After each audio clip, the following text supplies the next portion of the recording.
He is summoned to another world for the second time and becomes the strongest magician again. Yuki is a simple student enjoying his boring school day when his friend Yuhai asked what he was looking at. He tries to remind her that she shouldn't interact with him, because people will start annoying rumors about them. But she doesn't care, they're simply childhood friends. She notices how he let his hair grow and asks if he wants her to cut it again.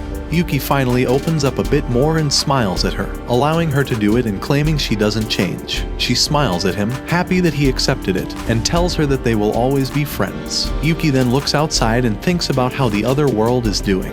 At that same moment, everyone sees the windows turn dark and a bring circle appears on the classroom floor. Everyone starts to panic, except for Yuki, who seems to understand what's going on. Seconds later, everyone from his class opens their eyes and sees they're in a wasteland.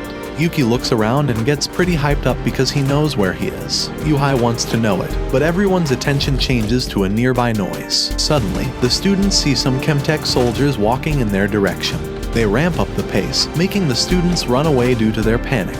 Except for Yuki, who stands there because already knows about the magic power. Unwilling to see her childhood friend get hurt, Yuhai quickly holds onto Yuki. At that same moment, one of the soldiers tries to smash them. Yuki uses only one finger to defeat it, and the two start running away. As they move forward, they see some foot soldiers running in their direction to fight against the first ones, whom they call demons. The students watch the two groups battle, but Yuki is thinking that the war should have already ended. After looking at the demons again, Yuki starts to feel pain in his chest and realizes he was cursed earlier. A girl riding a horse appears and tells the students to retreat into safety while the royal knights protect them. But Yuki seems like he already knows who's that girl. She and the remaining soldiers engage in a battle against the demon horde, using swordsmanship and magic.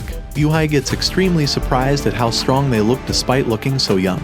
Yuki doesn't seem surprised by it. Instead, he looks like he's proud. The two then start retreating, taking advantage of this protection. After being taken to the castle, the King of Dystinia and his daughter Margaret thank the heroes for coming to help them. He explains their kingdom is being invaded by demons, and just like 5 years ago, a group of heroes was summoned to their world. But the students were confused and unable to grasp the situation. Margaret explains in depth that 5 years ago, a hero was summoned to their world and he defeated the demons and brought peace to them. But suddenly, that same hero mysteriously disappeared. The king urgently requested the heroes to put an end to the ongoing war between demons and beastkin, pleading for their help.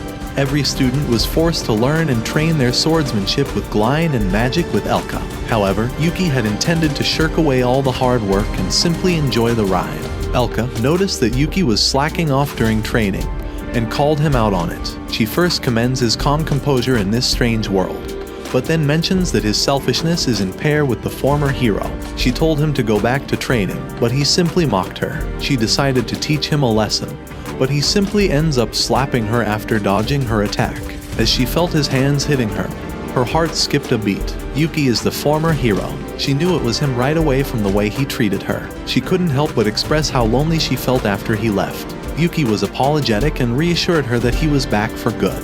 While he was using her as a chair, Glein appears without any idea of what's going on. But they fill him in, and he realizes that Elka wouldn't act like that if that person wasn't the former hero. They quickly go inform their other comrade Thea, but she isn't surprised. But she already knew. She sensed Yuki's magic power despite his new appearance. Yuki then mentions that he once promised he would be back, and now he fulfilled it. His 3 companions are initially surprised, but then welcome him back home with a warm smile on their faces. Yuki then thinks they could have died during the time he was in the other world, and quickly changes his expression. He was wondering why the demons were attacking again. The group quickly reads his mind, and reveals they have some questions for him.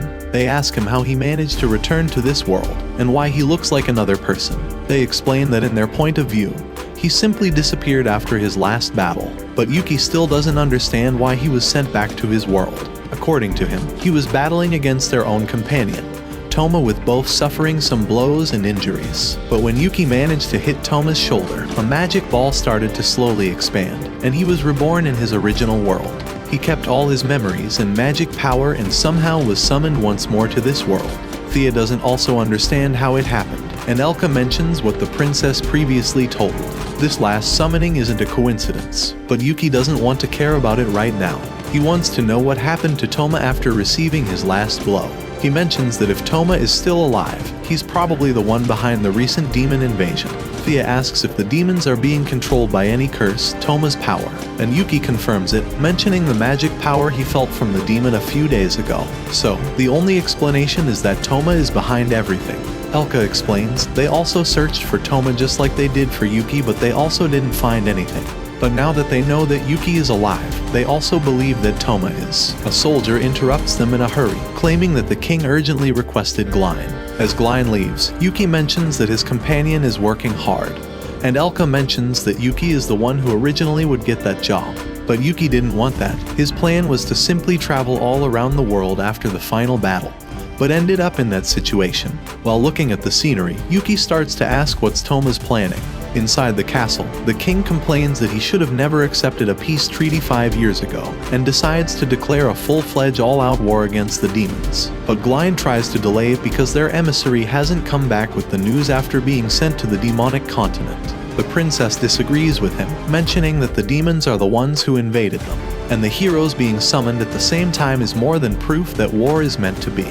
The king goes back at it again, mentioning that he should have never believed the former hero to form a peace treaty, and further mentions that if he went missing then it only means that they took the wrong decision. In the training grounds, Yuhai is practicing magic spells, as it seems that she has a natural talent for it. Yuki gets closer, congratulating her and mentioning she's talented. She thanks him, but he quickly notices there's something wrong with her. He asks what's wrong, and she asks if she's practicing to hurt people, and why should someone even go to war. Yuki knows the truth and doesn't know how to answer it, as it might hurt her. But despite that feeling, she quickly recovers and tells that she will use her talent for magic to protect him. Later at night, Yuki's companions approach him to reveal the king's plans on starting the war. Glein managed to buy some time, mentioning the heroes would die in the first wave and needed more training. But Yuki has already reached his decision. He will go out and stop the war by himself again.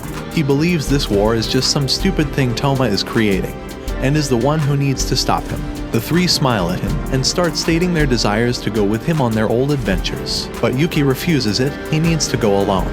Plus, they cannot leave the castle and the students on their own. He also mentions that if Toma is the one instigating the war, then someone needs to stay in the castle because he will for sure attack it. And that's more than enough reason for them to stay and help the kingdom. But before leaving, Yuki needs one thing: his weapon. The group uses invisibility magic to sneak around the castle storage room. Elka goes ahead to knock the guards out, and the group mentions the old times when she always went in front during their dungeon explorations. She then starts to lockpick the room, but Yuhai notices something strange and sees them entering it. Inside, Yuki sees a huge black sword that he calls Kiramaru. However, the guards manage to find the guard Elka has beaten up, and they start looking all over the castle for the intruders. Thea and Glein will do everything to delay the situation, allowing Yuki and Elka to leave the castle. After finally passing by the castle walls, Elka tells him that the three will do everything to delay the king from starting the war, hoping that it will give Yuki enough time to stop Toma and the demon invasion. But at the same time, Yuhai, who saw Yuki get into the storage room, managed to follow him. She rushes to his arms, asking why and where is he going.